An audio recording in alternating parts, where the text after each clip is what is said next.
اور دنیا سامنے ہوتی ہے اور دنیا کے لیے پھر آدمی چکر لگاتا ہے.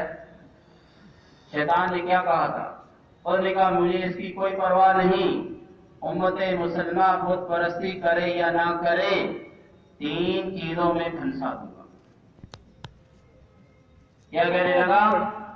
شیطان نے کہا میں 3 چیزوں میں پھنساؤں گا، ناجائز طریقے سے کمانا اور ناجائز طریقے پر خرچ کرنا، جہاں خرچ کرنے کا موقع ہو وہاں خرچ نہ کرنے دینا.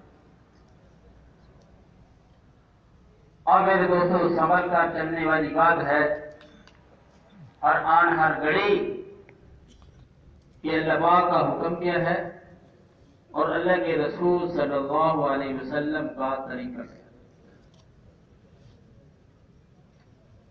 اور پھر دوسری نسبت اللہ پاک نے بندوں میں رکھی ہے، انسانوں میں رکھی ہے. کون سی؟ فرشتوں میں.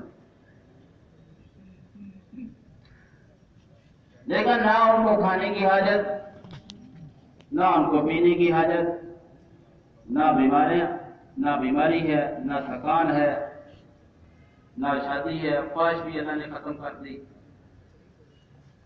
ہر وقت اللہ پاک کی عبادت میں لگے ہوئے.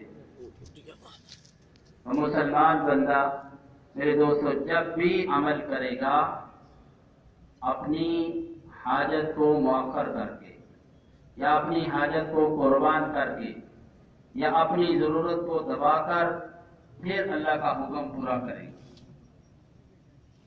مثال کے طور پر نماز ہے، نماز پڑھنی ہے